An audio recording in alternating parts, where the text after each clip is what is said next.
So usually when I read think tank articles about China, the first thing I do is scan through citations and try to understand how many Chinese sources are getting cited.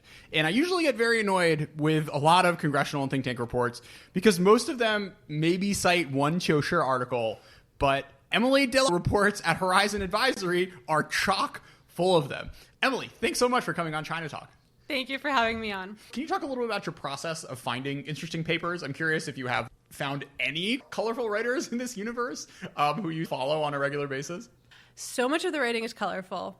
So we vet all of our major sources by authoritativeness. So looking at the publisher or the affiliation of the writer or what their past history is. But we also do just a fair amount of looking around in social media or in self-posted blog posts. And those are the really fun ones. Sure. Because you get to all the conspiracy theories. So yes, there are absolutely like the fun strategy writers who are excellent writers and think about things in an entirely new way. But also you get the really fun conspiracy theory about the U.S. being run by aliens. Yeah, I wouldn't be surprised. This is the sort of thing I spend more of my time on China Talk, the newsletter, which everyone should subscribe to at chinatalk.substack.com, looking at more of the casual writing and blog posts and WeChat posts and Gong Hao and whatever. But good to know that there's also folks with flair in the academic community as well. Do you want to shout out any people in particular? Oh, absolutely. I'm now forgetting the name, but there's one writer in particular, and I'll just describe like my favorite thing. Okay. And it's this chapter in an anthology of economist writings. And it's about the Third World War that's going to happen in Europe. And pretty much it paints a world where there are three possible outcomes. Europe sides with the United States, and there's a battle to the end between them and China. Okay. Us and China. Plausible. Not that likely.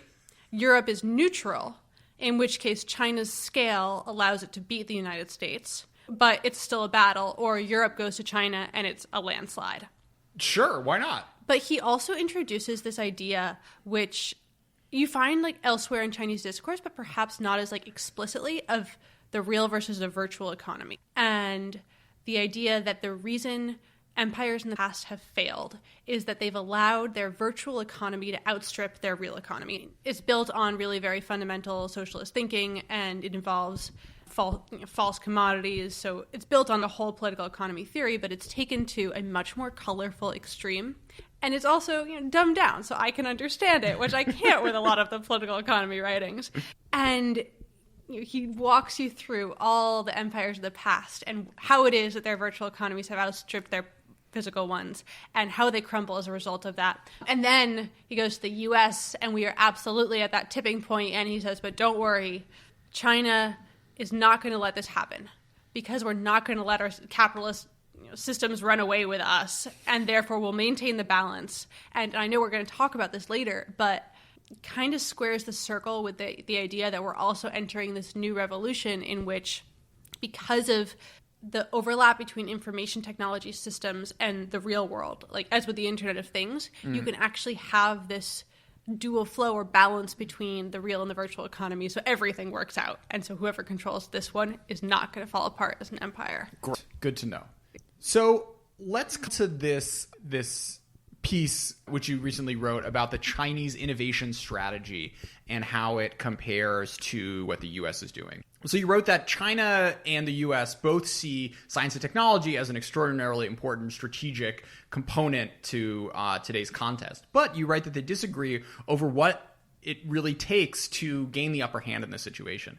So the discourse in the U.S. revolves around pioneering basic research, but by contrast, China prioritizes applications. Beijing's strategic discourse and resource allocations focus on deploying rather than developing cutting-edge capabilities.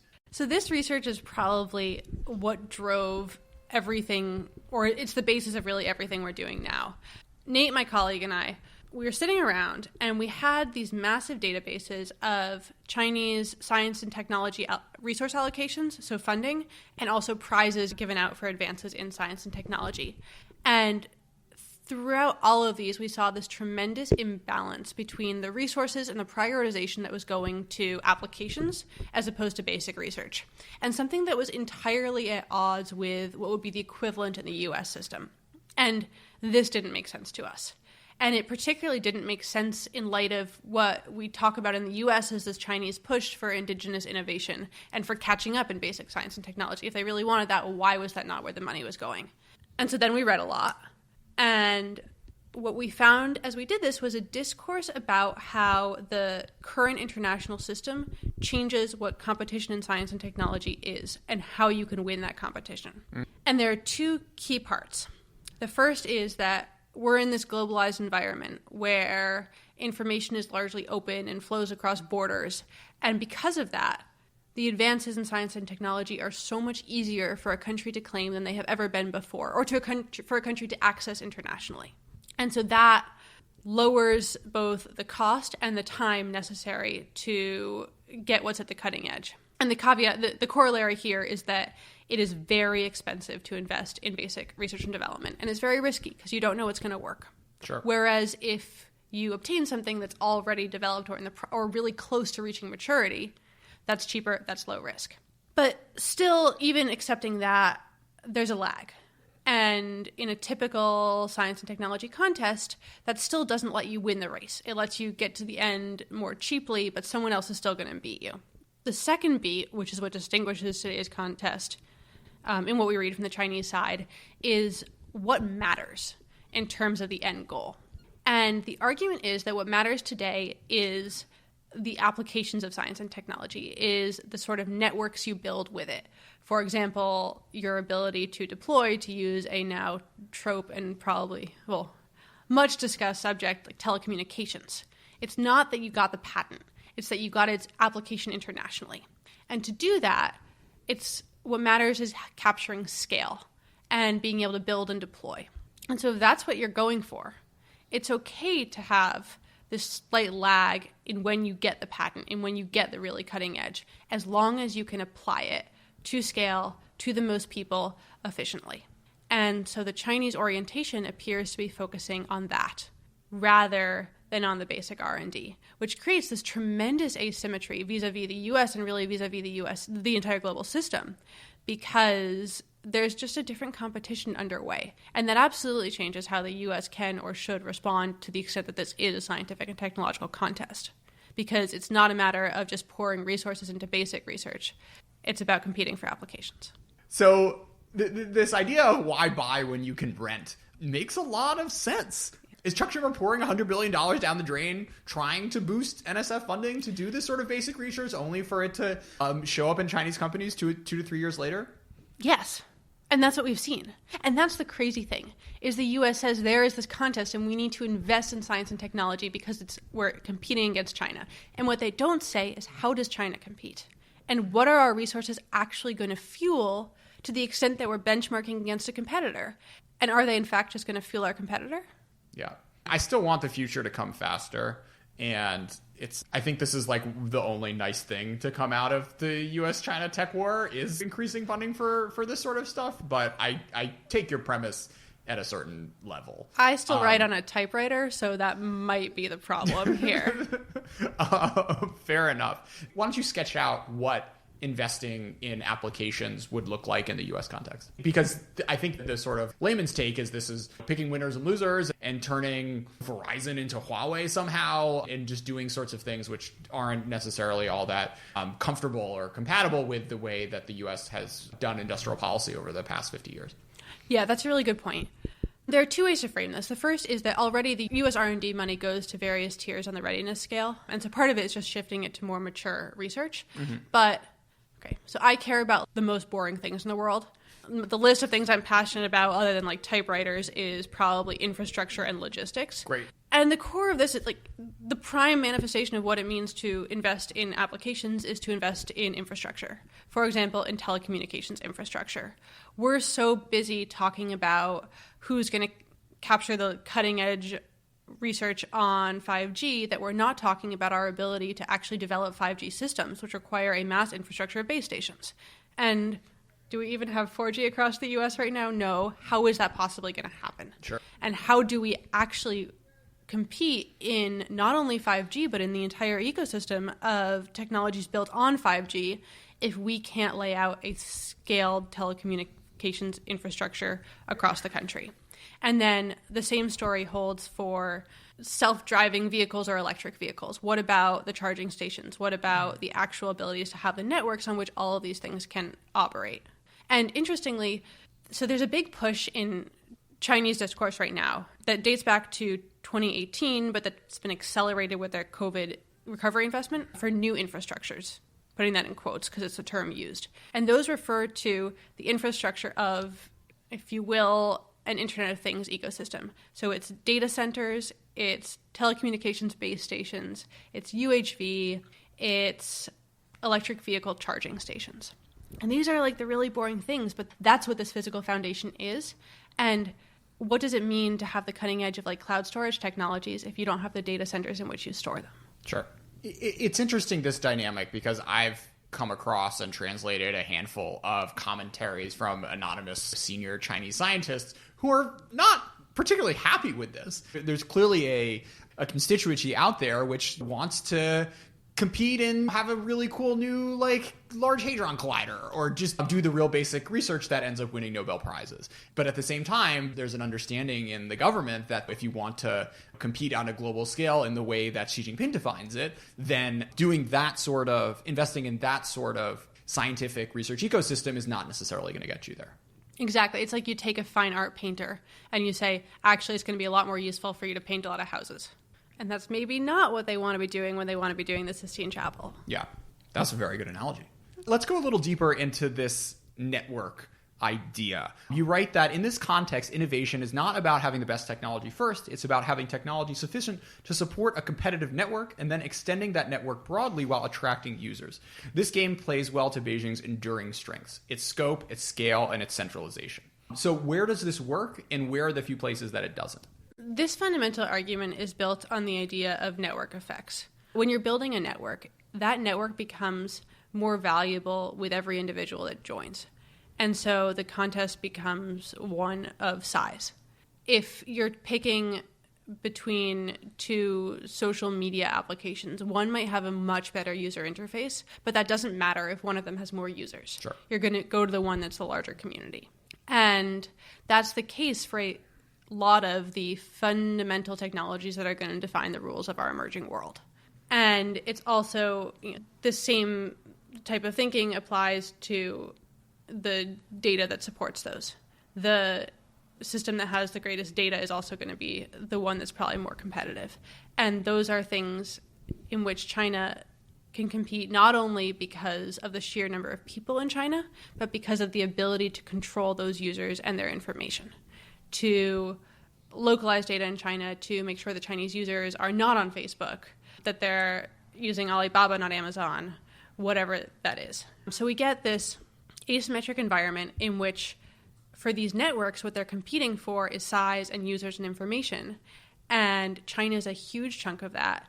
And China can ensure that its networks have Chinese users and information. And that means that they have this de facto advantage. What's this idea of one-sided dependence?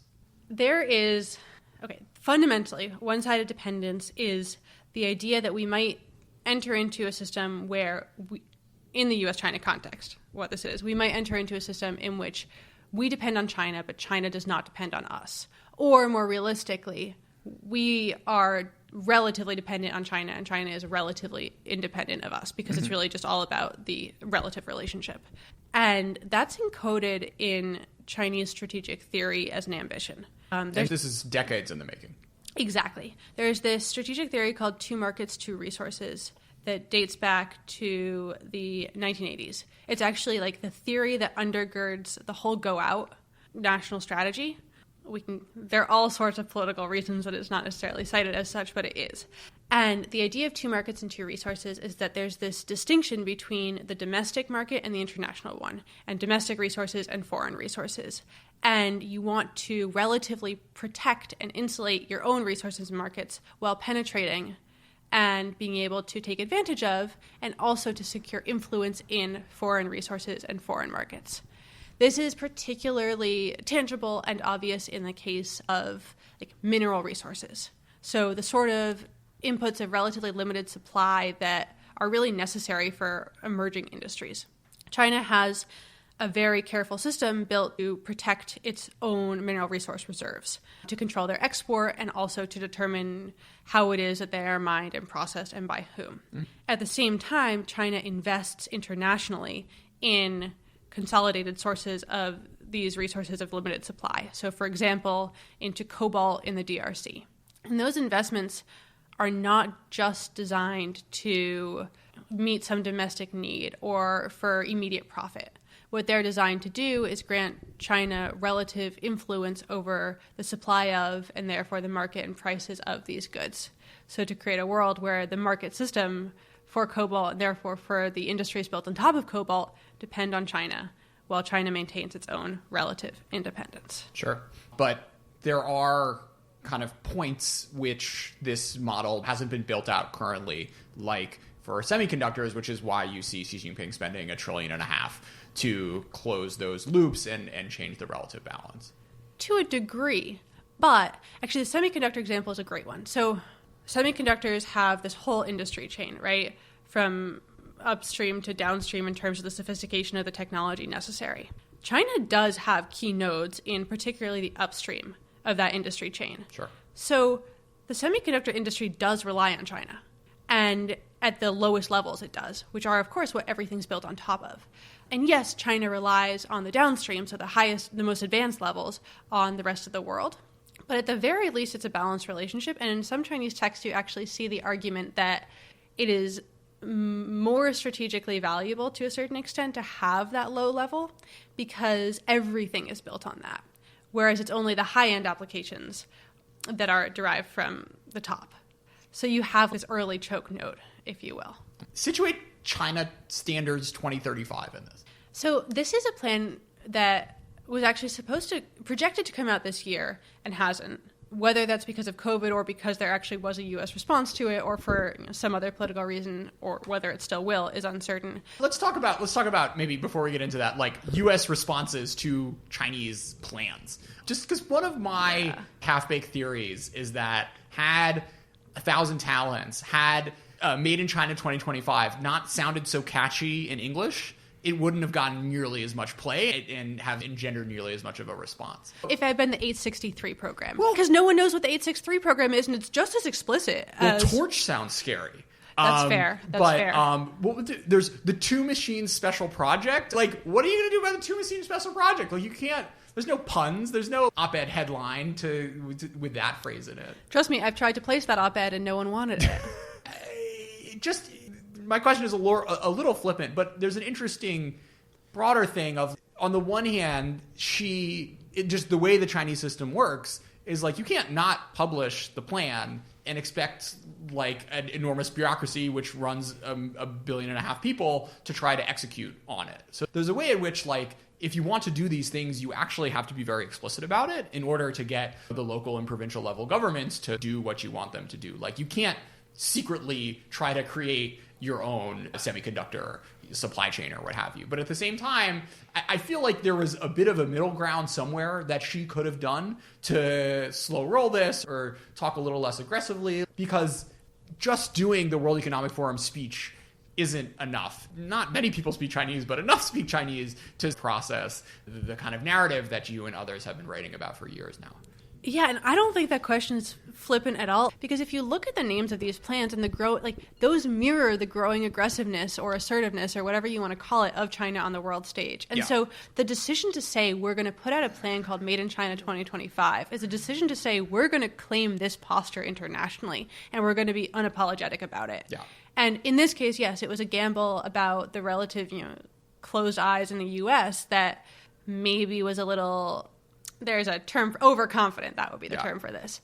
But at the same time, it's not that risky a gamble because, as we saw, China just pretended to stop using that plan's name for a little while, and everyone bought it and was like, "Oh yeah, we succeeded. They ended Made in China 2025." When it wasn't ended at all. It was just like a little touch in the English language. Yeah. And it's also true that there's been such explicit Chinese language for decades about all of these ambitions, and no one's caught on. And so there's every reason to think you can get away with Made in China 2025. I think there are broader forces at work which have led to the, ZTE, Huawei, and now the U.S. trying to spend billions of dollars to address these questions. But I think it was one of the factors, clearly, to get people's attentions focused on this, is the name and the ambitions that were laid out, what was it, back in 2015. And it does strike me as a bit of a misplay on their part. On the one hand, it's something that certainly energizes your bummed out science researcher who doesn't get to paint the Sistine Chapel but is stuck painting cars. But at the same time, there clearly was a real response in the West over the past 5 years, which has now contributed to the situation that we're in today. Absolutely. And you can get a rise out of someone if you say this company is part of Made in China 2025, that you can't if you say they're part of the Strategic Emerging Industries Initiative, even if those really occupy such a similar place and represent such a similar set of ambitions. Please subscribe to China Talk at glow.fm/ChinaTalk. Also, hire me, preferably full-time, but consulting gigs work too. My email is in the show notes. Thanks so much. So let's come back to China Standards 2035. What are standards? Why do they matter? And what is China's plan for them? Standards are the rules of the world. And in this case, technical standards are the rules that govern international technology. So that really set the rules of the world. We can go back to that. And China has been focused and in an unprecedented way on setting international standards since at the very, the 1900s, late 1900s, obviously, but as a national strategy since 2001, shortly after they entered the World Trade Organization. And the first thing to note here is that this is really very unique to China. Historically speaking, standards setting in organizations have been cooperative processes and fora. This is something that companies did together, not to compete, but so they could ensure interoperability among their various niches or worlds. But from a strategic perspective, China clearly saw that in setting standards, you get tremendous strategic value. There are automatic economic returns, and those are huge, but there's also just the ability to write the rules, which means that you can influence how things work. And that, again, I'm going to go to telecommunications as an example at the risk of overusing this one, but 5G is a technical standard. And so to a significant extent, the whole competition for 5G is a competition to ensure that one players or a certain set of patents and technologies become the ones that define 5G. Mm-hmm. And China wants those to be its companies' patents and technologies. And if that's the case, it means that China is setting the rules of the road for the fifth generation of telecommunications. Its companies have an automatic advantage because they're the ones who have built their 5G systems on these technologies. And also Chinese systems, so not just the telecommunications companies, are likely could be more compatible with this and therefore have an advantage in the applications built on 5G. Sure.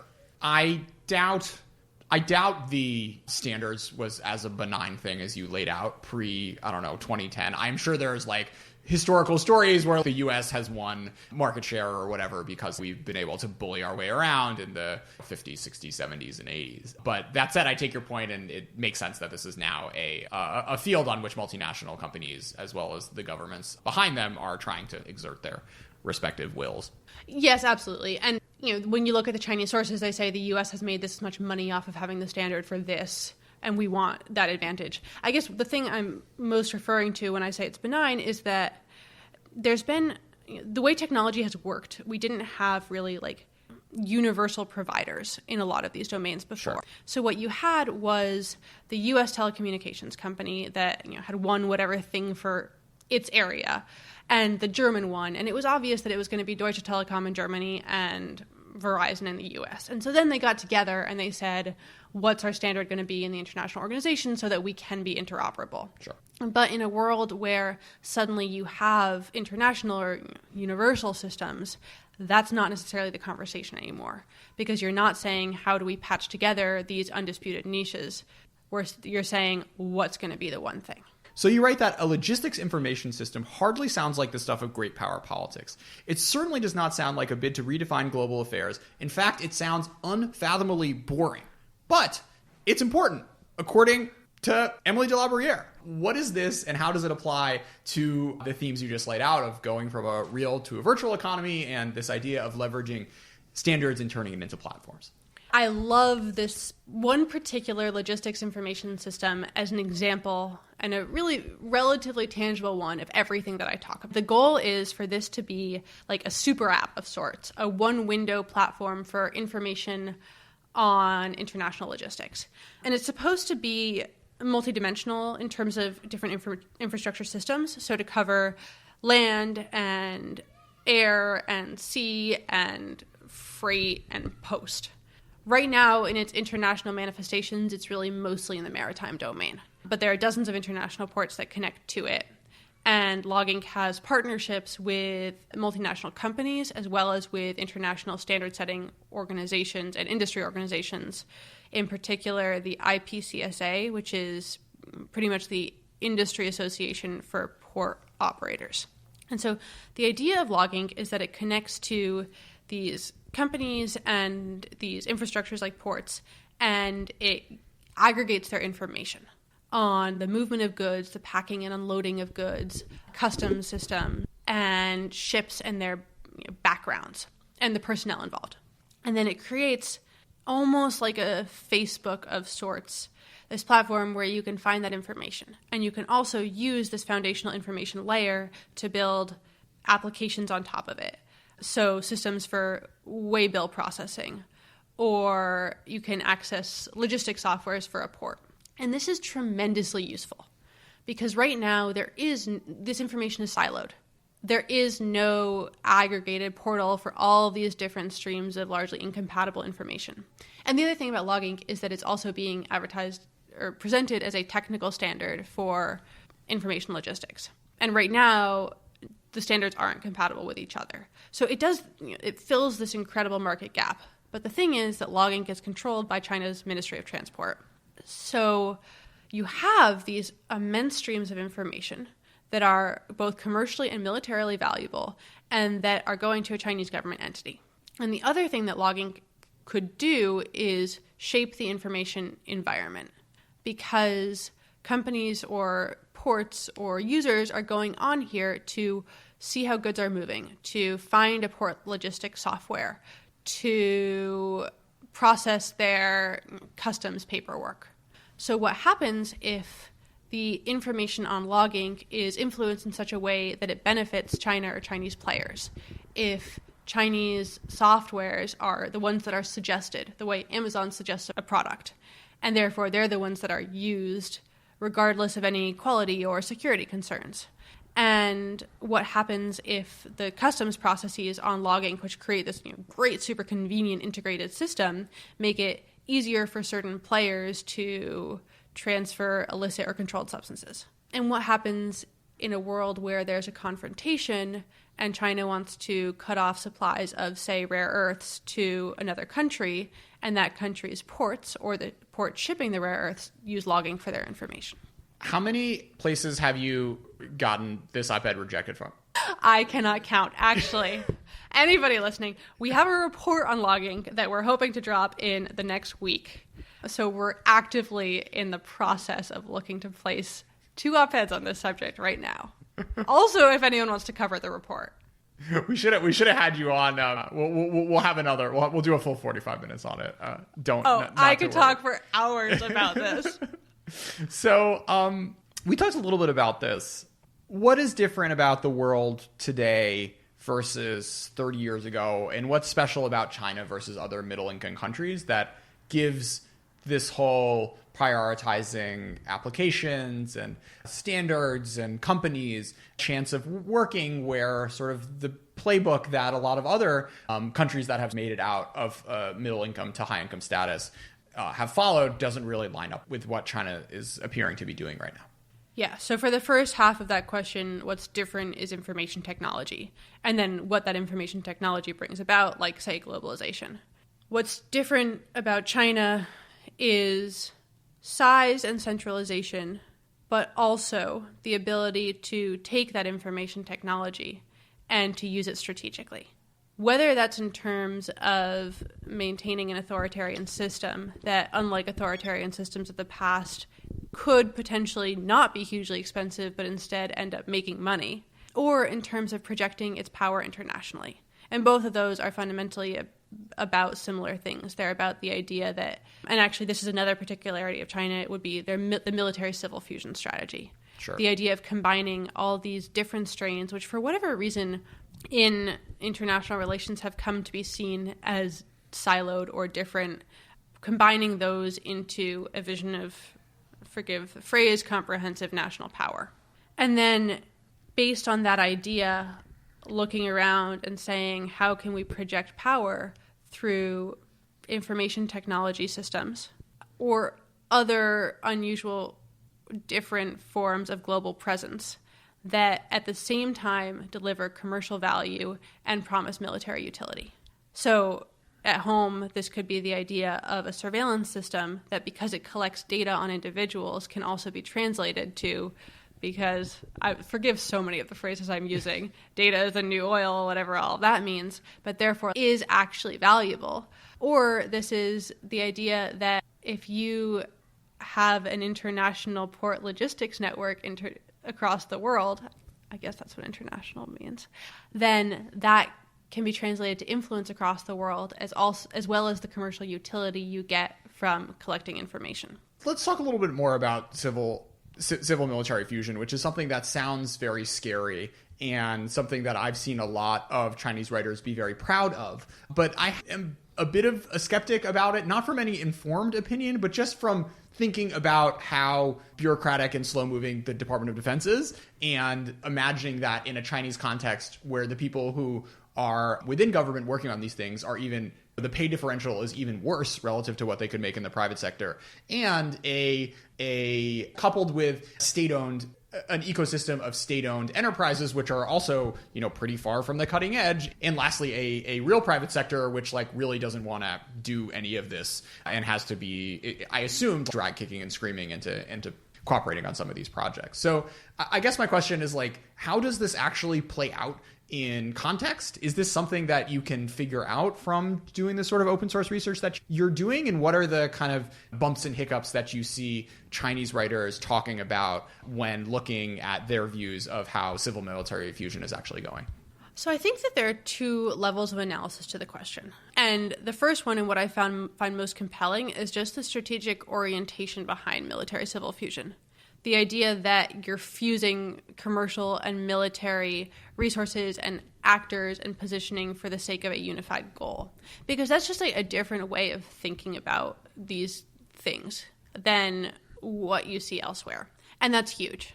Because at least until recently, if not still, in the US we have this idea that in the commercial world you cooperate internationally, in the military world you compete. That you can be really good commercial friends with another country even if you have this military snafu going on. Mm-hmm. But if you accept the fundamental strategic premise of military civil fusion, is that possible? Or is this player with whom you're holding hands on one side and fighting on the other actually fighting with you on both? So that, I think, is just the first thing to wrap our heads around. And then there are the more granular tactical details of how military civil fusion works and whether technology is actually being shared perfectly between these different entities. And everything you said is accurate. Yes, technology sharing, data sharing, these are not just obvious things that happen easily, and there are plenty of hiccups, and bureaucracy is bureaucracy. Yes, you can also figure out to a non-trivial degree much of this with open source research. Shared laboratories are a good example of this. You can look through the Chinese R&D and S&T laboratory ecosystems and say, where do you have a laboratory that's jointly participated in by a commercial champion and a clearly military entity? And then what research is being done there? Mm-hmm. And you can map it out from a bottom-up way that way. And you get that these do exist and it's real. And I guess what I'd say for the mapping out is you pair that with what you can find on information sharing and the degree to which regulations to that end are actually being carried out. And yeah, so what you get is that it's real, and in areas that are prioritized or easier, there absolutely is this happening. It's not happening across the board, and it requires building an infrastructure that isn't in place entirely. Sure. What is prioritized and easy? So easy would be things that are very specific and have very direct military utility. So I'm thinking right now about explosives. There's a good case of a Chinese mining company that just did mining stuff. And then they come out of nowhere with this crazy missile. Which is, so like, exactly, a little bit of a surprise. But it's explosive technology. And you can say, here's one specific company. We're going to turn that into one specific thing. So that's why I'd say it's easy. I'm actually very curious about the nuclear dimension on all of this, because it's definitely a priority. In theory, it's easy. It talked a lot about in the military civil fusion space, but this is an area where like my total lack of tech savvy gets in the way. Sure. And I'd say that another thing that is definitely prioritized is just information. So Beidou as a satellite system, the idea of using a commercial entity to collect global information and sense and then dock that into the military system. And that's probably the whole idea of like information warfare and competition for information is like the priority for Chinese military strategy. And Beidou is framed as like the commercial champion of MCF. So yeah, I'd put that at the top of the priority list. Sure. Let's talk about rare earths. I'm not going to make you explain what rare earths are. Where should I start? Thank goodness.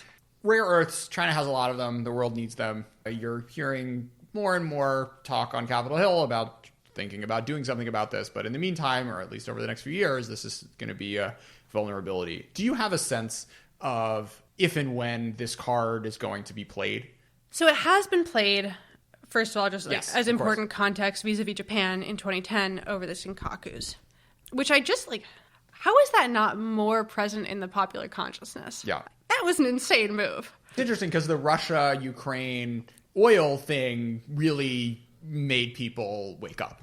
And this moment hasn't at all. I think the answer is that like you think, oh, it's just there's stupid islands and the Japanese and the Chinese, they always hate each other. I saw a great graph today on Twitter. It was someone talking about like popular perceptions, national populations and their views of China. And like every country in the world got 15% more angry at China and Japan didn't.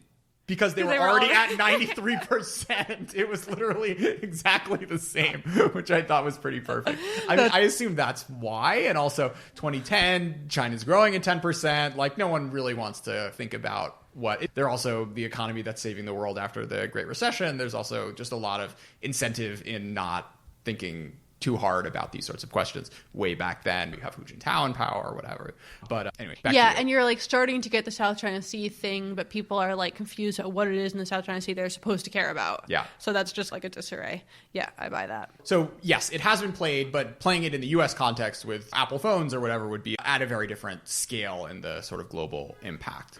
You've cited a handful of Chinese scholars, and I think the Chinese government in one instance saying that this is something that may come to bear when it comes to U.S.-China trade negotiations and the trade war back in 2019 was when it was really popping off. But maybe talk a little bit about how the Chinese government sees this asset, which, as you write, has been consciously developing as a strategic resource way back to, I think you had a citation from 1961.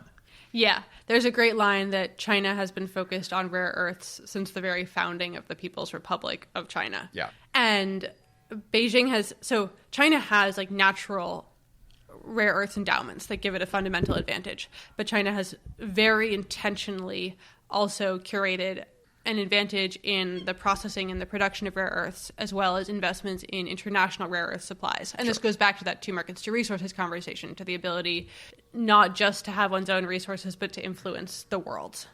And yes, there are Chinese sources during trade war frictions that say we would consider using this as coercive leverage in the case of international conflict. Will this ever come to pass? Unclear, because clearly the ideal situation from a Chinese perspective is that remains this like lever of influence that shifts behavior, but that you never have to pull. Yeah. Because then you can shape things without entering into an actual conflict. But it's also worth noting that you have this whole new growing U.S. recognition of the rare earths imbalance and the rare earths threat, but in a way that risks not accounting for the nature of China's rare earths positioning, for the degree to which they invest in international sources, including in U.S. sources. So it's not enough to just say, oh, that facility or that reserve is not in China, because it might be equally or nearly as influenced by China. And then the other thing is like the whole industry chain, because rare earths are not just a question of the reserves. It's a question of the processing and the technology that's necessary for that and the equipment that's necessary for that. And so you get stories of, in theory, U.S. investment in a source in the U.S. that's supposed to be an alternative to China, but they're importing all of their equipment from China. And so how much does that actually break dependence? Not so much. Sure. Which, I promise we're squaring the circle, goes back to the question of how this could be used. And I think it's important to keep in mind that any rare earths leverage, like any leverage in the Chinese industry chain, could be used more subtly than just saying, we're breaking off exports. It could be this company is going to have a harder time getting the equipment they need. It could be something of just making things a little more difficult.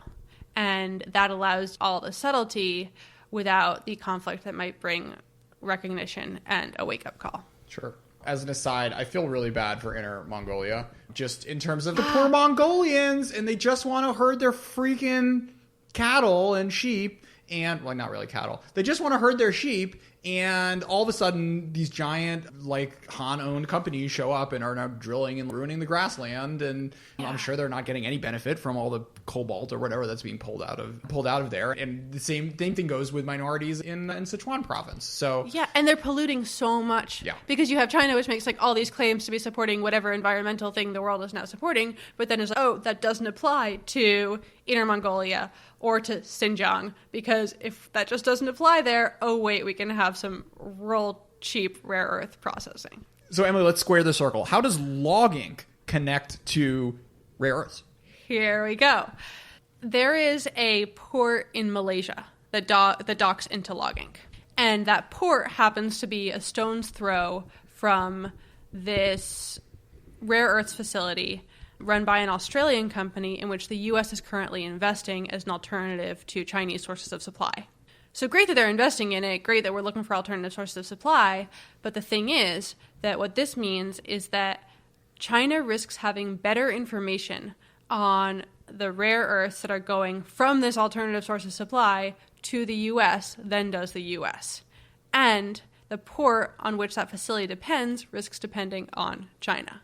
So this is just like the classic example of us not understanding the extent or the nature of China's positioning and then investing in things that risk being counterproductive. So, Emily, you've in the past hour laid out the maximalist version of what threat in Chinese industrial policy has for the West.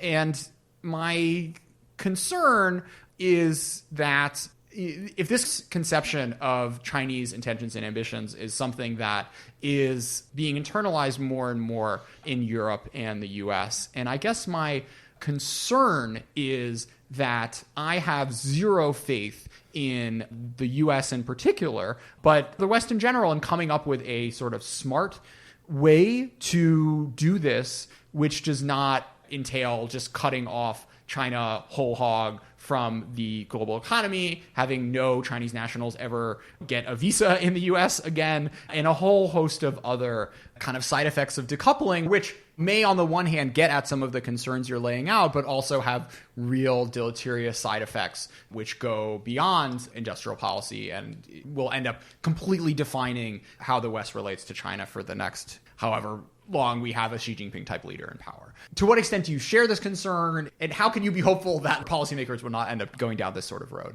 Oh, I absolutely share that concern, especially because the blunt, dumb version of this ends up being a bad thing for the U.S. as well.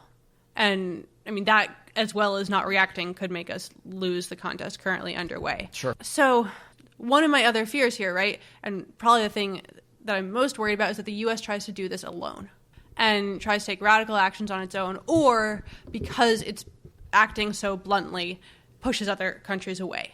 So pushes Europe away. That writer I cited is right. The U.S. can't compete on its own in this. And so if that happens, it pushes Europe and the rest of the world toward China. The things that the U.S. can actually use as leverage right now, like advanced technology, China gets those from Europe. America can't rival the scale. And the battle's over, right? So the U.S. fundamentally, if it's going to win, needs to be working with its allies and partners, if there's any chance of winning this, and to do something together.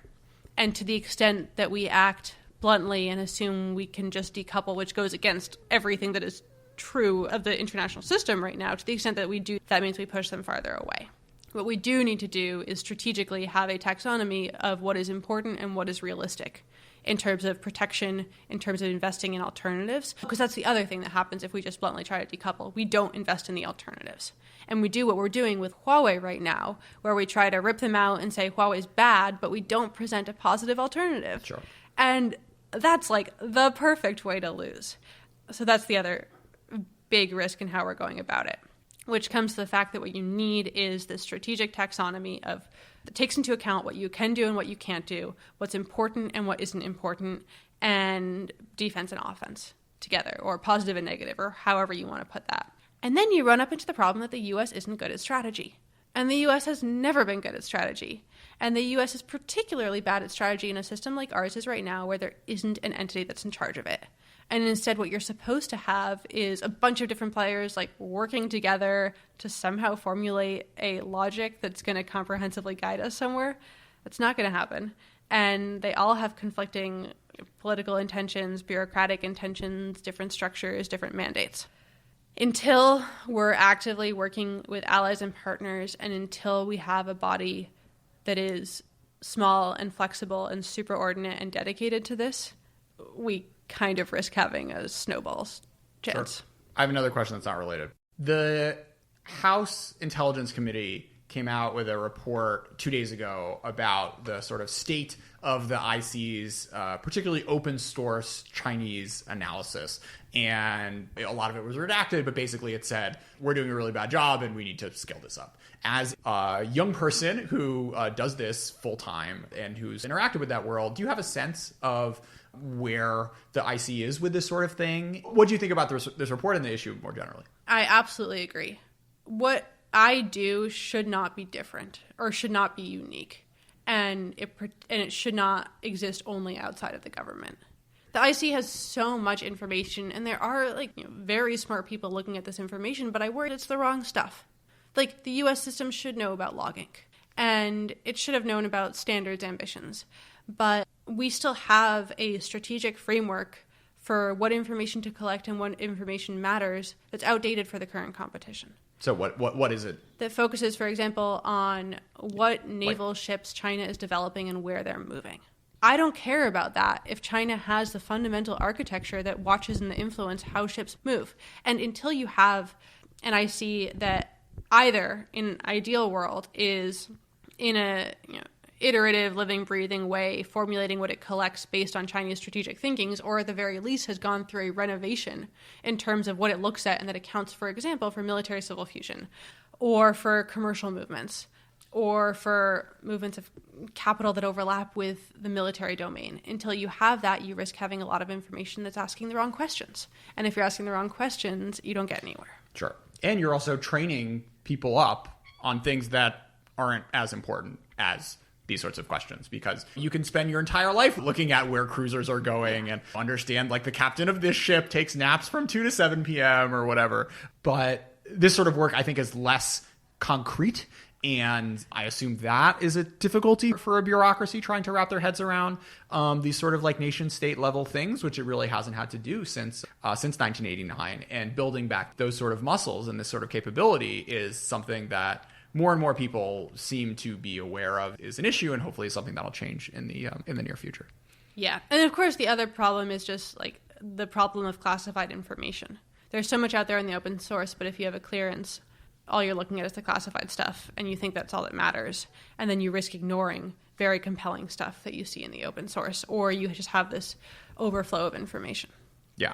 And there's a whole nother issue, of course, of clearances. And I think this sort of thing, or understanding like Chinese civil military fusion, you can probably figure out while not having spent 5-10 years in China. As a U.S. national, you're not going to work in anything close enough to this to really gain all that much expertise by living in Beijing for 5-10 years. But if you're trying to understand trends on social media and it's February 2020 and all of a sudden people screaming about Li Wenliang and trying to figure out what exactly is happening in coronavirus, unless like it's like the analogy is like all of a sudden you're a Chinese person who speaks maybe pretty good English and has never spent time on Twitter, and all of a sudden is told, figure out what Twitter is talking about today.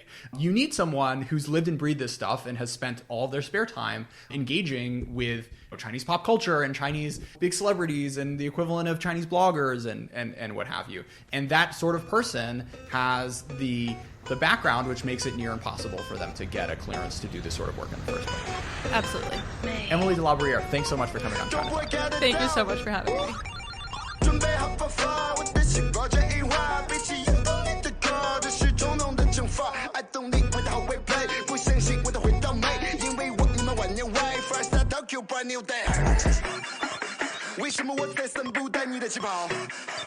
创造新的世界，留下了骄傲。想法上没有回答，你们都在 2K， 我的非法，爱只是忘了我的贝塔，5000多个天线的我的回放，傻些冰冰冰泡泡，我的飞不了，你要把我追不到，我们根本不在同赛道，人爆跑，人爆跑，小到都敢从不要毛毛，改变命运努力我知道，违反陪我开跑跑，梦想在是谁 ？Running Man 变成 Running Man， 我还干得绝，你的玻璃心7岁就随便，我要跑快点，未来的旅程很危险 ，UFO 天没飞线，风向筹码能兑现 ，No gain No K， 在操场玻璃 try，I can I ride， 想要我给你买，有塞有买，我只是负责甩，有塞有买，我只是负责甩。I'm a king boy， 每天都像 birthday party，feel like 蜻蜓点水，新的赛季尽收发力，绝地活动从来不犹豫，思维超过WiFi 667，我不想再陪你做游戏，因为我的剧本里面从来没有对手戏，别比较，有差距，真容傻，够华丽 ，Nobody， 到 somebody，starting from the bottom， 这个张力索马里，你看我，你看你，好好学，好好比，跟着热闹，这里不是你该来的地方，叫做找个机会多去吧，哈小猫咪，攻势不愿躲避，把他们的战绩逐渐谋取，这上去丧尸在最后的战士还在斗志，享受无限活力，呀呀呀，破坏性能超强大威力，你们就像打了麻醉剂，从迈阿密直到夏威夷，放我的是行动法威密，没有一伙，喜欢的事情就放手去做，建立起自己的商业帝国，回头看他们却还在钻木取火呀，非常的对，接下来的事情合我口味，一步步攀升到有滋有味，逍遥自在的样子到99岁。大冲了大，我是大龙了吧，都是差劲的差，喊着哇塞了哇，我在长跑的家里描述满他的战利品，我是团队的队员，也是团队的爸。你总是写那些个看起来硬气的词儿，其实你啥也不是啊。Cause I'm born a bitch, I had my head and rich, that's why I'm getting rich, and now I'm getting rich. 所以我才有些臭弟弟，搬起事来够义气，和我直接 no 没面 no， 给我秀肌秀的天花乱坠，瞄准机会站队，大自由不犯罪，和垃圾多般配。我的 lab 墙上贴满 one punch man， 换着花样把精神压力都涣散，翻山越岭对昨天的难安说晚安，不要在地下城寻求邂逅，傍晚游荡在街头。Cause I'm born a bitch, I had my head and rich, that's why I'm getting rich, and now I'm getting rich. Cause I'm born a bitch, I had my head and rich, that's why I'm getting rich, and now I'm getting rich. No gain, no K， 在操场玻璃 try，I can I ride， 想要我给你买，有塞有买，我只是负责甩，有塞有买，我只是负责甩。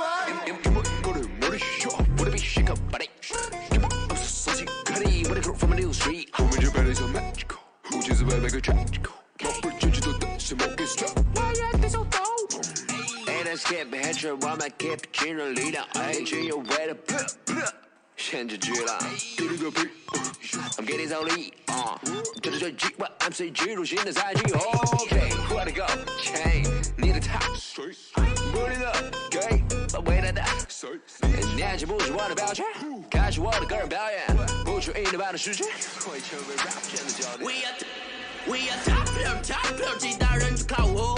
我们清楚那些 boss， 他们全下的掉头。看我拿到冰3个 Ace，Ice King 的荣誉怪杯。你搞不清自己的位，我的生活你想亏。世界 I'm a king 拿起胜利轻松，我生来就不平庸，在你头前天马行空。你是来看报，想吃天或肉手，看你样子应该是没得救了。老子是登山的傲骨，你咋可能跟我匹配？你文学会的招数，也被我滴得稀碎。我不靠哪个的照顾，老子活到90几岁，小28这个逼道，你咋满嘴都是逼味 ？Ice King 驾到，成都里大道，很性够霸道，看吃的是多么讨厌，无所谓你大笑，你手枪我大炮，把别人打造，总有天他们会打 No 钱。 pain, no pain，在操场 party try。